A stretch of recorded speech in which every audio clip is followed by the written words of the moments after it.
क्या आपने कभी सोचा है कि कुछ लोग बिना लगातार भागदौड़ किए भी पैसा, आजादी और बेहतर जिंदगी कैसे बना लेते हैं? दूसरी तरफ कुछ लोग दिन रात मेहनत करने के बाद भी हमेशा पैसे और समय की कमी से परेशान क्यों रहते हैं? दी एल्मनैक ऑफ नवल रविकांत इसी सवाल को एक अलग नजरिए से देखने की कोशिश करती है। एरिक जॉर्जनसन द्वारा तैयार की गई ये किताब नवल रविकांत के विचारों, अनुभवों और प्रिंसिपल्स को एक जगह लाती है। नवल के अनुसार वेल्थ और रिच बनने में बहुत बड़ा अंतर है। रिच होना सिर्फ बैंक अकाउंट में ज्यादा पैसा होना नहीं है। असली वेल्थ वह है जो आपके सोते समय भी आपके लिए वैल्यू क्रिएट करती रहे और आपको अपने समय पर ज्यादा कंट्रोल दे। सोचिए, अगर आपकी कमाई पूरी तरह आपके समय पर निर्भर है तो आपकी इनकम की एक सीमा होगी। आप जितने घंटे काम करेंगे उतने ही पैसे कमाने की संभावना होगी। लेकिन अगर आपने कोई ऐसा प्रोडक्ट, बिजनेस, स्किल, सिस्टम या इन्वेस्टमेंट बनाया है जो आपके बिना भी वैल्यू पैदा कर सकता है, तो आपकी कमाई सिर्फ आपके काम के घंटों तक सीमित नहीं रहती। यही है लेवरेज का विचार। लेकिन यहां एक बहुत जरूरी बात है। लेवरेज का मतलब कोई शॉर्टकट नहीं है। पहले आपको ऐसी स्किल और नॉलेज विकसित करनी पड़ती है जिसकी दुनिया में मांग हो। नवल कहते हैं कि आपको अपने लिए एक ऐसी जगह खोजनी चाहिए जहां आपकी नेचुरल इंटेलिजेंस, आपकी रुचि और आपकी यूनिक एबिलिटीज एक साथ काम कर सके। क्योंकि दुनिया में सबसे ज्यादा सफलता अक्सर उस व्यक्ति को मिलती है जो किसी काम में लंबे समय तक बेहतर बनने के लिए तैयार रहता है। हर किसी के पास अलग स्ट्रेंथ होती है। किसी की कम्युनिकेशन अच्छी होती है, किसी की टेक्नोलॉजी, किसी की क्रिएटिविटी, किसी की सेल्स और किसी की प्रॉब्लम सॉल्विंग। समस्या तब शुरू होती है जब हम अपनी ताकत को पहचानने के बजाय किसी और की जिंदगी की नकल करने लगते हैं। हम देखते हैं कि कोई व्यक्ति करोड़ों कमा रहा है तो हम भी वही करना चाहते हैं, लेकिन हम ये नहीं देखते कि उसकी परिस्थिति, उसकी स्किल्स और उसका रास्ता हमसे अलग है। इसलिए पहला सवाल ये नहीं होना चाहिए कि मैं जल्दी पैसा कैसे कमाऊं, बल्कि सवाल ये होना चाहिए, मैं ऐसी कौन सी चीज सीख सकता हूं जिसमें मैं दुनिया के लिए बेहद वैल्यूएबल बन जाऊं। यही सोच वेल्थ क्रिएशन की शुरुआत कर सकती है। नवल एक और महत्वपूर्ण कॉन्सेप्ट पर जोर देते हैं, स्पेसिफिक नॉलेज। ये वो ज्ञान है जिसे सिर्फ किसी किताब या कोर्स से आसानी से नहीं सीखा जा सकता। ये अक्सर आपकी जिज्ञासा, अनुभव, रुचि और लंबे समय तक किसी चीज में डूबे रहने से विकसित होता है। हो सकता है आपको किसी ऐसी चीज में रुचि हो जिसे दूसरे लोग गंभीरता से नहीं लेते, लेकिन अगर आप उस रुचि को स्किल में बदल दें और उसे दुनिया की जरूरत से जोड़ दें तो वही आपकी यूनिक एडवांटेज बन सकती है। उदाहरण के लिए, अगर किसी व्यक्ति को टेक्नोलॉजी और राइटिंग दोनों पसंद है तो वो सिर्फ प्रोग्रामर या राइटर बनने तक सीमित नहीं है। वो दोनों स्किल्स को मिलाकर ऐसी चीज बना सकता है जो दूसरे लोगों के लिए ज्यादा वैल्यूएबल हो। यही स्किल कॉम्बिनेशन आपको दूसरों से अलग बना सकता है। अब सवाल है कि वेल्थ बनाने के लिए शुरुआत कहां से करें? सबसे पहले अपनी स्किल्स पर काम करें। ऐसी स्किल्स सीखें जिन्हें दुनिया वैल्यू करती है, फिर उन्हें लेवरेज के साथ जोड़ें। टेक्नोलॉजी, मीडिया, कोड और कैपिटल ऐसे साधन हैं जो आपकी मेहनत को बड़े स्तर तक पहुंचा सकते हैं। एक बार बनाया गया सॉफ्टवेयर हजारों या लाखों लोगों तक पहुंच सकता है। एक अच्छी बुक या वीडियो लंबे समय तक लोगों तक पहुंच सकती है। एक बिजनेस सिस्टम आपके हर घंटे की मौजूदगी के बिना भी चल सकता है। लेकिन इन सब के पीछे एक चीज जरूरी है, ओनरशिप। अगर आप सिर्फ किसी और के लिए काम कर रहे हैं और आपके पास उस वैल्यू में कोई ओनरशिप नहीं है तो आपकी कमाई की सीमा बनी रह सकती है। इसका अर्थ ये नहीं कि नौकरी बेकार है। नौकरी आपको स्किल्स, एक्सपीरियंस और स्टेबिलिटी दे सकती है, लेकिन लंबे समय में फाइनेंशियल फ्रीडम के लिए सिर्फ सैलरी पर निर्भर रहना हमेशा पर्याप्त नहीं हो सकता। आपको धीरे धीरे ऐसे एसेट्स बनाने की जरूरत पड़ सकती है जो आपके समय से अलग होकर भी वैल्यू क्रिएट करें। यही वो बदलाव है जो एक सामान्य इनकम को वेल्थ क्रिएशन की दिशा में ले जा सकता है। अब यहाँ एक महत्वपूर्ण फर्क सामने आता है। बिजी होना और प्रोडक्टिव होना एक चीज नहीं है। आप पूरे दिन व्यस्त रह सकते हैं और फिर भी ऐसी कोई चीज नहीं बना रहे जो भविष्य में आपकी जिंदगी आसान करे। कई बार हम अपने दिन का ज्यादातर समय ऐसे कामों में लगा देते हैं जिनका असर सिर्फ उसी दिन तक रहता है। काम खत्म हुआ और उसका परिणाम भी खत्म हो गया। लेकिन अगर आप ऐसा काम करते हैं जो आगे भी वैल्यू देता रहे, तो आपकी मेहनत का असर लंबे समय तक बना रह सकता है। इसलिए खुद से पूछिए, आज मैं जो कर रहा हूं, क्या वो सिर्फ आज के लिए है या मेरे फ्यूचर के लिए भी वैल्यू बना रहा है? यही सवाल आपके काम करने के तरीके को बदल सकता है। मान लीजिए आप रोज एक निश्चित समय काम करते हैं और बदले में सैलरी मिलती है। आपकी इनकम आपके समय और काम के घंटों से जुड़ी हुई है। अगर आप ज्यादा कमाना चाहते हैं तो अक्सर ज्यादा जिम्मेदारी, ज्यादा घंटे या ज्यादा काम करना पड़ता है। लेकिन इसके विपरीत अगर आप कोई ऐसा एसेट बनाते हैं जो एक बार तैयार होने के बाद बार बार वैल्यू क्रिएट कर सकता है, तो आपकी मेहनत का स्केल बढ़ सकता है। एक सॉफ्टवेयर को बार बार अलग अलग लोगों को बेचा जा सकता है। एक अच्छी बुक को हजारों लोग पढ़ सकते हैं। एक वीडियो लंबे समय तक लोगों तक पहुंच सकता है। एक बिजनेस सिस्टम कई लोगों के साथ मिलकर काम कर सकता है। यही लेवरेज का वास्तविक फायदा है। लेकिन वेल्थ बनाने का मतलब सिर्फ ज्यादा इनकम कमाना नहीं है। अगर आपकी इनकम बढ़ती रहे और आपके एक्सपेंसेस भी उसी गति से बढ़ते रहें, तो आपकी फाइनेंशियल पोजीशन जरूरी नहीं कि मजबूत हो। अगर आप रोज सिर्फ काम करके पैसे कमाते हैं और पूरा पैसा खर्च कर देते हैं, तो आप एक साइकिल में फंसे रहेंगे। लेकिन अगर आप अपनी इनकम का कुछ हिस्सा स्किल्स, एसेट्स और लॉन्ग टर्म इन्वेस्टमेंट्स में लगाते हैं, तो धीरे धीरे आपकी फाइनेंशियल पोजीशन बदल सकती है। यहाँ पेशेंस भी महत्वपूर्ण है।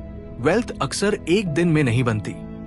कई बार छोटे छोटे सही फैसले लंबे समय में बड़ा अंतर पैदा करते हैं। एक स्किल सीखना, उसे बेहतर बनाना, उसे मार्केट की जरूरत से जोड़ना और फिर उसके लिए सही लेवरेज ढूंढना, ये एक लंबी प्रक्रिया हो सकती है। लेकिन यही प्रक्रिया आपको दूसरों से अलग भी बना सकती है।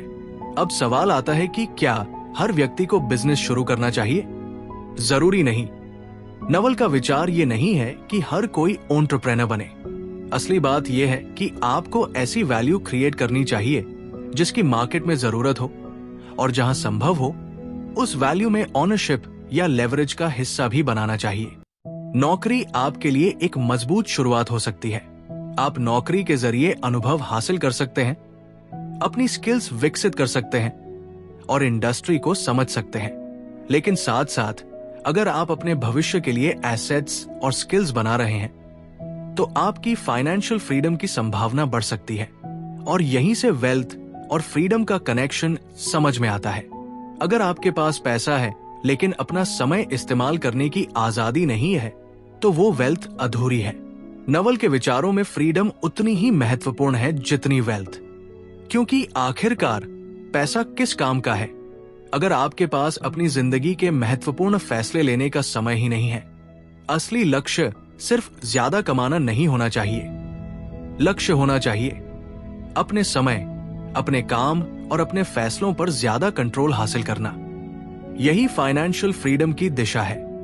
अब इस पूरी सोच को अपनी जिंदगी से जोड़कर देखिए। हम में से बहुत से लोग इनकम बढ़ाने पर इतना ध्यान देते हैं कि ये भूल जाते हैं कि इनकम के साथ साथ टाइम और फ्रीडम की भी कीमत होती है। अगर आपकी कमाई बढ़ रही है लेकिन आपका पूरा दिन काम में निकल रहा है, तनाव बढ़ रहा है और अपने परिवार, स्वास्थ्य या खुद के लिए समय नहीं बच रहा, तो क्या आप वास्तव में आगे बढ़ रहे हैं? नवल के विचार हमें यही सोचने के लिए प्रेरित करते हैं कि वेल्थ का मतलब सिर्फ पैसा जमा करना नहीं, बल्कि ऐसी जिंदगी बनाना है जिसमें आपके पास अपने समय का ज्यादा कंट्रोल हो। इसके लिए आपको अपने काम को एक अलग नजरिए से देखना होगा। हर काम को सिर्फ सैलरी के नजरिए से देखने के बजाय ये देखना जरूरी है कि वो आपको कौन सी स्किल दे रहा है, कौन सा एक्सपीरियंस दे रहा है और भविष्य के लिए कौन सी वैल्यू बना रहा है। अगर कोई काम आज आपको पैसा देता है लेकिन कल भी आपको उसी जगह पर रखता है, तो शायद आपको अपनी दिशा पर दोबारा विचार करना चाहिए। वही अगर कोई काम आपको ऐसी स्किल सिखा रहा है जिसकी भविष्य में ज्यादा जरूरत होगी, तो उसका फायदा सिर्फ आज की इनकम तक सीमित नहीं रहेगा। यही कारण है कि अपने करियर को सिर्फ नौकरी की तरह नहीं, बल्कि एक लॉन्ग टर्म गेम की तरह देखना जरूरी है। इस गेम में आपकी स्किल्स आपकी ताकत है, आपका नॉलेज आपकी एडवांटेज है, और लेवरेज आपकी पहुंच को कई गुना बढ़ा सकता है। लेकिन एक और चीज जरूरी है, आपको यह समझना होगा कि दुनिया में हर व्यक्ति की यूनिक वैल्यू अलग होती है। आपको किसी दूसरे व्यक्ति की पूरी जिंदगी की नकल करने की जरूरत नहीं है। हो सकता है किसी और की सफलता का रास्ता आपके लिए सही न हो। आपको अपनी रुचि, अपनी क्षमता और अपने अनुभव के बीच वो कॉम्बिनेशन खोजने की जरूरत है जो आपको अलग बनाता है। यही स्पेसिफिक नॉलेज का महत्व है। ये जरूरी नहीं कि वो ज्ञान किसी ट्रेडिशनल करियर पाथ से ही आए। कभी कभी आपकी सबसे बड़ी ताकत वही चीज हो सकती है जिसे आपने बचपन से अपने इंटरेस्ट की वजह से सीखा है। अगर आप उस इंटरेस्ट को लगातार विकसित करते हैं और उसे ऐसी प्रॉब्लम से जोड़ते हैं जिसे लोग सॉल्व करवाना चाहते हैं, तो आपकी स्किल की वैल्यू बढ़ सकती है। लेकिन सिर्फ स्किल होना भी पर्याप्त नहीं है। आपको अपनी स्किल को दुनिया तक पहुंचाने का तरीका भी सीखना होगा। यही टेक्नोलॉजी, मीडिया और इंटरनेट जैसे लेवरेज काम आते हैं। पहले किसी व्यक्ति की पहुंच कुछ लोगों तक सीमित हो सकती थी। आज एक अच्छी वीडियो, बुक, सॉफ्टवेयर या डिजिटल प्रोडक्ट दुनिया के लाखों लोगों तक पहुंच सकता है।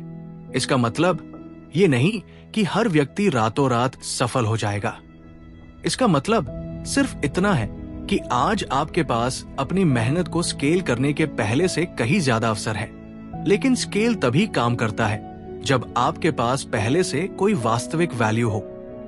इसलिए पहले स्किल, फिर वैल्यू और उसके बाद लेवरेज। ये क्रम समझना जरूरी है। अगर वैल्यू नहीं है तो लेवरेज सिर्फ शोर बढ़ाएगा। अगर स्किल मजबूत है और आप उसे सही दिशा में इस्तेमाल करते हैं, तो वही लेवरेज आपके प्रभाव को कई गुना बढ़ा सकता है। यही वेल्थ क्रिएशन की गहराई है। ये किसी एक ट्रिक या शॉर्टकट का नाम नहीं है। ये लंबे समय तक सही स्किल्स विकसित करने, सही अपॉर्चुनिटीज पहचानने, वैल्यू क्रिएट करने और अपनी मेहनत को ऐसे सिस्टम्स और एसेट से जोड़ने की प्रक्रिया है जो समय के साथ आपके लिए काम कर सके। और यहीं से नवल की सोच हमें एक और महत्वपूर्ण सवाल तक ले जाती है।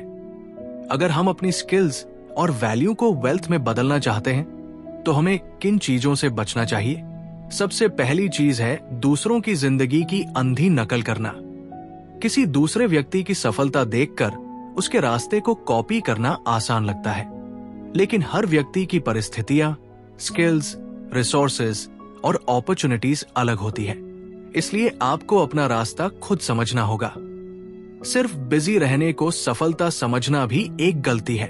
पूरे दिन काम करना और वास्तव में कुछ महत्वपूर्ण बनाना दो अलग चीजें हैं। अगर आपकी मेहनत आपको भविष्य में ज्यादा फ्रीडम नहीं दे रही, तो ये सोचने की जरूरत है कि क्या आप सही दिशा में मेहनत कर रहे हैं। इसी तरह अपनी पूरी इनकम को सिर्फ वर्तमान लाइफस्टाइल पर खर्च कर देना भी आपको उसी साइकिल में रख सकता है। अगर आपकी कमाई का हर हिस्सा आज की जरूरतों और इच्छाओं में खत्म हो जाता है, तो भविष्य के लिए कुछ बनाना मुश्किल हो सकता है। इसलिए अपनी स्किल्स, एसेट्स और लॉन्ग टर्म इन्वेस्टमेंट्स पर ध्यान देना जरूरी है। एक और बड़ी गलती है शॉर्टकट्स के पीछे भागना। वेल्थ क्रिएशन अक्सर धीरे धीरे होती है। इसमें सीखना, गलतियां करना, सुधारना और लंबे समय तक टिके रहना शामिल है। कोई एक फॉर्मूला हर व्यक्ति को तुरंत अमीर नहीं बना सकता। असली फायदा तब होता है जब आप ऐसी स्किल्स विकसित करते हैं जो समय के साथ और वैल्यूबल होती जाएं। और सबसे जरूरी है अपनी फ्रीडम की कीमत समझना। बहुत ज्यादा पैसा कमाना अपने आप में अंतिम लक्ष्य नहीं है। अगर पैसा बढ़ने के साथ आपका समय और फ्रीडम लगातार कम होते जाए, तो शायद आपने वेल्थ का असली अर्थ नहीं समझा। नवल की सोच हमें याद दिलाती है कि पैसा एक साधन है, अंतिम मंजिल नहीं। पैसा आपको विकल्प दे सकता है। वो आपको अपने समय का बेहतर उपयोग करने की आजादी दे सकता है। वो आपको ये चुनने का अवसर दे सकता है कि आप किसके साथ काम करना चाहते हैं, किस तरह का काम करना चाहते हैं। और अपनी जिंदगी किस दिशा में ले जाना चाहते हैं। लेकिन इसके लिए जरूरी है कि आप वेल्थ को सिर्फ इनकम के रूप में न देखें। स्किल्स, नॉलेज, ओनरशिप, एसेट्स और टाइम, इन सभी को एक साथ देखना होगा। अब इस पूरी कहानी को एक सरल सवाल में बदल कर देखिए। अगर आप आज से अगले 5 या 10 साल तक वही काम करते रहे जो आप अभी कर रहे हैं, तो क्या आपकी जिंदगी में ज्यादा फ्रीडम होगी? अगर जवाब हाँ है तो आप सही दिशा में हो सकते हैं। लेकिन अगर जवाब नहीं है तो शायद अब अपने तरीके को बदलने का समय है। अपनी स्ट्रेंथ पहचानिए, ऐसी स्किल विकसित कीजिए जिसकी दुनिया में जरूरत हो। उसे अपनी यूनिक एबिलिटीज से जोड़िए। फिर उस स्किल को टेक्नोलॉजी, मीडिया, कोड या कैपिटल जैसे लेवरेज के माध्यमों से बड़े स्तर तक पहुंचाने की कोशिश कीजिए। जहां संभव हो, ओनरशिप और एसेट्स बनाने पर ध्यान दीजिए। और सबसे जरूरी, अपने समय की कीमत समझिए, क्योंकि अंत में वेल्थ का सबसे बड़ा लाभ सिर्फ बैंक अकाउंट में दिखाई देने वाली रकम नहीं है। असली लाभ है अपने जीवन पर ज्यादा कंट्रोल, अपने समय पर ज्यादा अधिकार, अपने फैसले खुद लेने की क्षमता। यही फाइनेंशियल फ्रीडम की असली दिशा है। इसलिए अगली बार जब आप खुद से पूछे कि मैं ज्यादा पैसा कैसे कमाऊं, तो सवाल को थोड़ा बदल कर पूछिए, मैं ऐसी कौन सी वैल्यू क्रिएट कर सकता हूं जो मेरे समय से आगे भी लोगों के लिए उपयोगी रहे। शायद यही सवाल आपकी सोच बदलने की शुरुआत बन जाए। और शायद यही दी एल्मनैक ऑफ नवल रविकांत की सबसे महत्वपूर्ण सीखों में से एक है। सिर्फ पैसे के पीछे मत भागिए, ऐसी जिंदगी बनाने की कोशिश कीजिए जिसमें पैसा, स्किल्स और लेवरेज मिलकर आपको ज्यादा फ्रीडम दे सके। अगर आपको इस तरह की किताबों से मिलने वाली पावरफुल सीख पसंद आती है तो रीड राइज को सब्सक्राइब जरूर करें, ताकि ऐसी ही अगली किताब की कहानी आपसे मिस न हो।